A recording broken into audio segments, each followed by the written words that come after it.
If you haven't noticed, liberals, progressives, people who really care about your rights, just ask them, seem to be very concerned about you exercising one particular right, freedom of speech. Look at this extraordinary moment on MSNBC yesterday.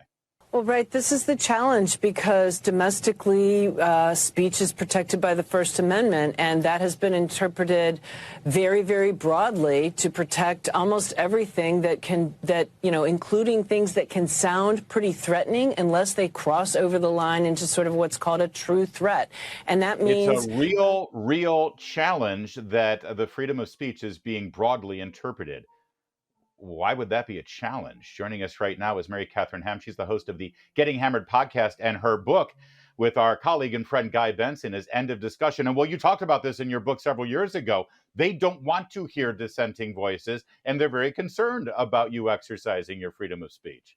No, and I think it's gotten worse since the book, which is great for the book, End of Discussion, available everywhere, but bad for America because journalists are ostensibly purveyors of free speech. They should be its biggest champions. And yet again and again, in a way that it wasn't, I would say 10, 15 years ago, journalists just say, look, we, or the government, even worse, know what the truth is. You guys are bad at the truth. You are misinformation and disinformation, even though, by the way, all your misinformation, disinformation ends up becoming an actual truth at some point when we find out the real deal.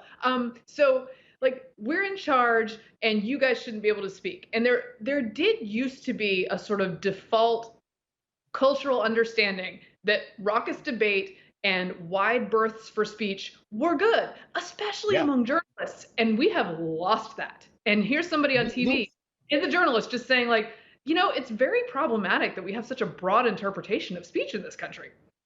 You'd think, though, Mary Katharine, that there'd be some sense of self-awareness coming after the 2020 election and the censorship of the Hunter Biden laptop story, where, a year and a half later, the New York Times admits, oh, yeah, maybe that story was true. And here we've got Hunter Biden appearing in court today with this.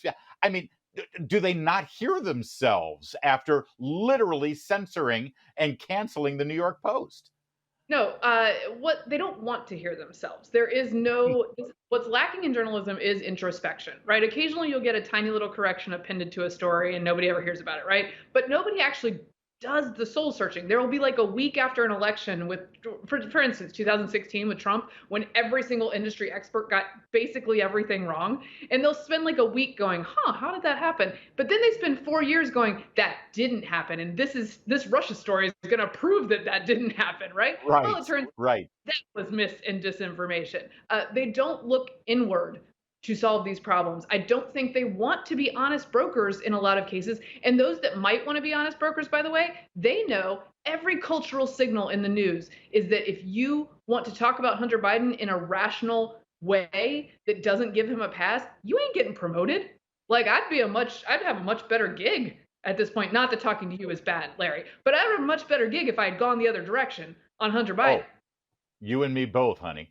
But can we just listen? I know this is about journalism, and I know that people look at this story and they think, well, it's just because they're all liberal, they're all Democrats, they're on their side.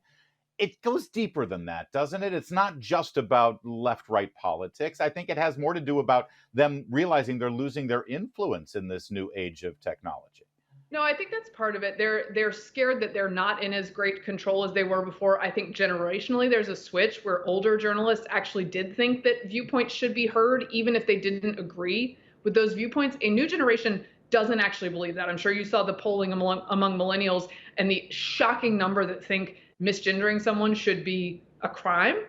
We have a cultural issue, and it has come to the newsroom for sure. And so the blocking of viewpoints is what they're into too often. And they also are very secure in the idea that the government apparatus built to do that will behoove them and not us. And honestly, they're right. So they feel very comfortable saying, no, there should be a ministry of truth.